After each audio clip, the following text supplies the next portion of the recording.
Welcome, friends, to another episode of Blossoms and Bourbon.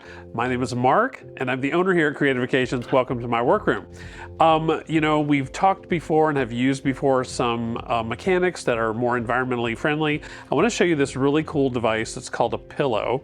It was developed by Holly Chapple, a genius woman, who developed this pillow. Now, it's basically, as you saw me just do that, two halves that are plastic. You notice it looks a lot like chicken wire. And instead of creating your own pillow out of chicken wire, you basically pop these two halves together. You can use this for making a bridal bouquet. It's amazing for that. What we're going to do with it is take it and pop it on a container like this, tape it in place. I've prepped one here just to show you how that's going to work. And that is going to serve as the mechanic for our arrangement. Now, I did use the clear tape because we've got this clear glass bowl. I want that to kind of disappear. Don't want to really see any of that. So we're going to add some water to it. And once the flowers are in this, you're not going to see this device at all. It's pretty amazing. And had coffee the other day with a good friend of mine, Melinda, and she was talking about backyard blossoms as we were discussing blossoms and bourbon. And she really enjoys this time of year because you can forage in your yard for all kinds of amazing products and cool things that you can use to bring into your home and enjoy flowers inside. I don't have a ton of stuff going strong in my yard yet, but I do have some peonies and some iris that we're going to feature in this arrangement. So let's get going with just a little bit of ruscus, which is definitely not for my yard. But I'm just going to do a little basing of a little bit of that to kind of hide the mechanics of this pillow a bit. The color scheme for this arrangement is just traditional spring colors, soft pink, lavender, just beautiful. Makes you feel like spring. And so where you are, do you guys have flowers in your yard blooming already? Are you able to enjoy those and bring them in? Or are you either in an apartment or have a yard that doesn't really have a lot of material that you can forage from? So you have to rely on farmers markets or the grocery store perhaps for your floral material. All right, I think that's going to work fine. I did want to see this giant, look at this stem of peonies. This is crazy. Okay, so that is two blooms that have kind of split off each other, and then this little side shoot here. So because this container is kind of shallow, I am going to, I hope this is going to work. We'll see. I'm going to cut this giant sort of two-headed monster here off the stem, and we're just going to plop that in and make that kind of the foundation piece for this arrangement. Oh yeah, that's going to be great. And then this lovely guy, I'm going to kind of just let him trail over to the side. Now, just like when you make a pillow yourself with chicken wire, when you're using it in a container, and we talked about how the way that you have to manipulate the chicken wire to create different levels, that's the beauty of this pillow, is that you do have two different levels with it. So when you're putting the stems through, it's going to attach and hook on that bottom layer. So then you're going to have a nice sturdy insertion for that. This foliage is beautiful. Let's use a little bit of that too. All right, got a couple more of these beauties. We had some rain last night, and you know how rain and peonies just really don't match very well together? So is the case with mine. They didn't seem like they were especially happy this morning. I'm thinking this is going to be something for a dining room table. Perhaps you're having guests for dinner or just over for drinks and hors d'oeuvres this time of year. So we're going to keep this kind of low. Because we want people to be able to see over it and be able to have conversation. All right, got a little bit of this lovely lavender stock that came straight from my cooler, not from the garden, but from the cooler. And I've been asked how you figure out what is the best size when you're making an arrangement. You know, and I've worked with plenty of designers before who say it's not done till it's overdone, so you can really create them big. You can just make them, you know, quite as large as you think. If you know that your guests are going to be seated at a table and the flowers are in the center of the table and it's important to be able to see over them or to see under them if you're doing a tall design, my kind of rule is 11 inches, 12 inches or so and less should be the height of the flowers. Or if you get in the 12-inch area and then you want this clear space up to about 30, 32 inches, then that's going to also have this area open where you can see across the table as well. So that's kind of the guideline that I use for the height. And then in terms of the scale for the overall size of the arrangement, really that's up to you and the size of your table.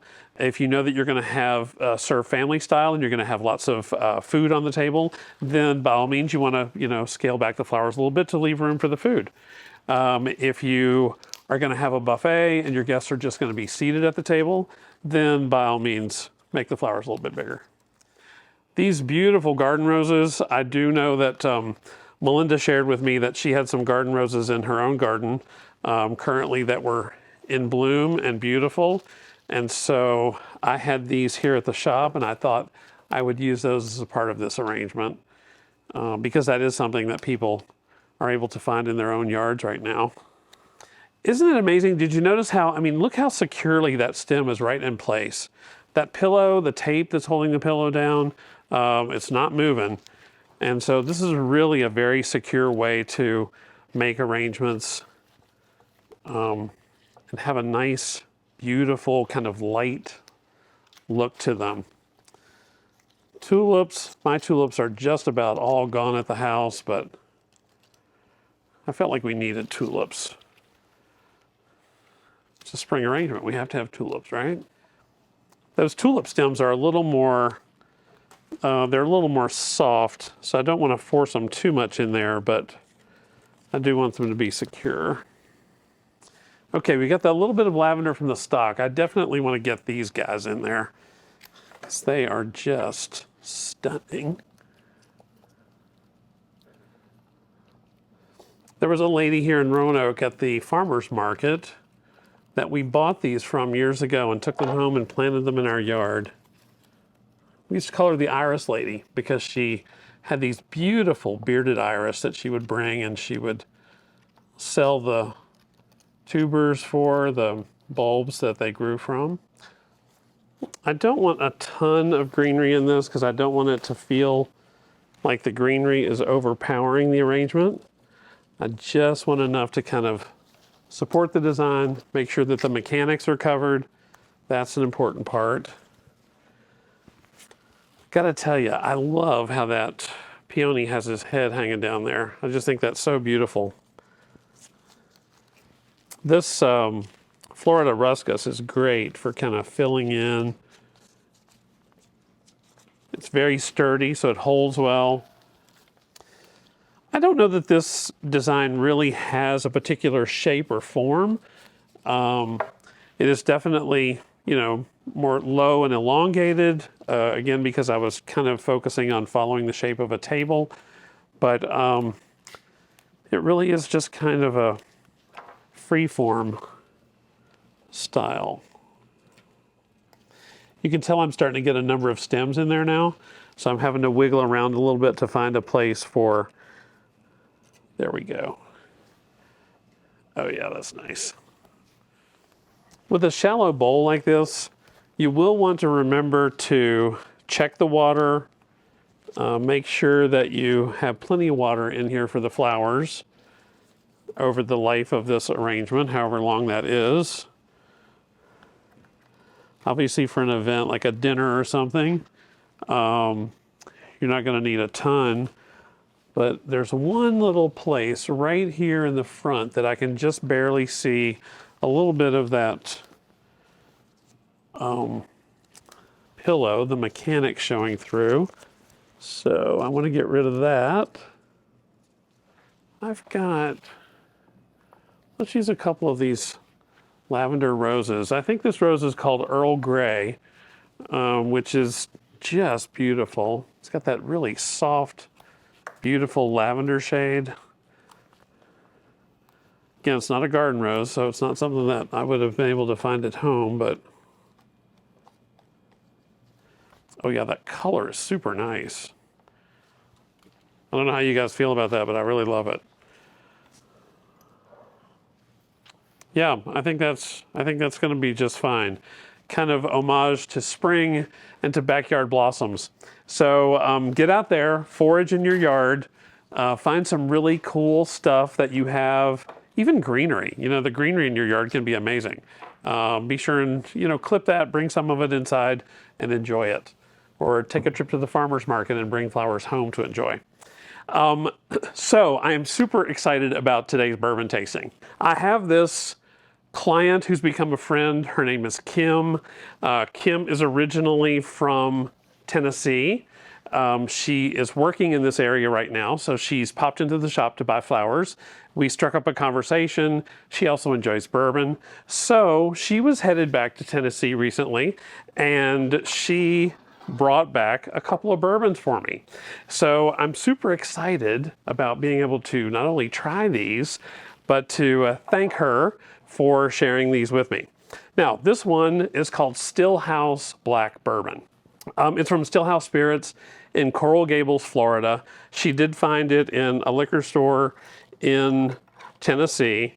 Obviously, one of the things that's so striking about this already is the container. We've talked about how I'm one of those guys that's kind of drawn to the container when it's sitting on the shelf. And this, I gotta tell you, is pretty interesting, this metal can. And in the promotional materials from the company, they talk about the fact that this is a bourbon that can go anywhere that you go because their container is not breakable like glass. And so you can feel free to take this anywhere you go.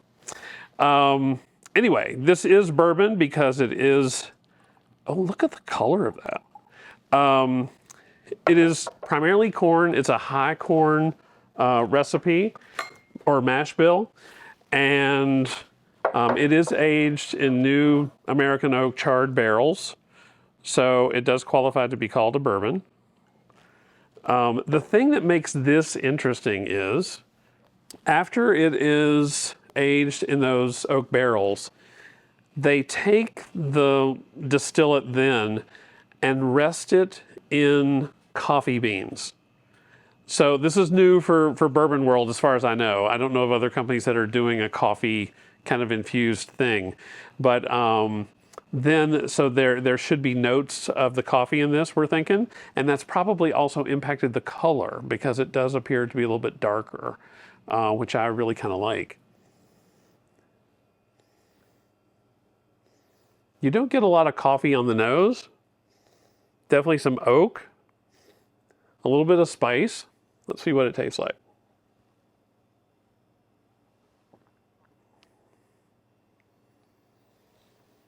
You do get a little bit of coffee with the taste. That's really pretty cool. It's not overpowering at all. It's very, very subtle. In fact, you might even miss the fact that there's coffee there. Definitely a little earthy, kind of some wood essence to it. That's pretty cool.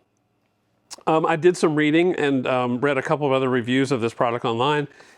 And one of the folks who reviewed it said that they weren't sure that this would be something that you would just sit and sip, but that it might be good in a bar, particularly if you're creating craft cocktails.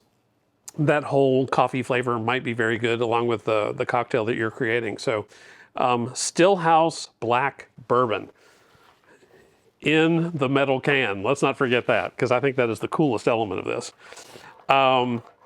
That is also another note that I read, is this company obviously likes to have fun. So just like we do here. And for today, I guess that about wraps up this episode. I hope that you've enjoyed homage to backyard blossoms and to spring. I hope that you'll give Stillhouse Black Bourbon a try.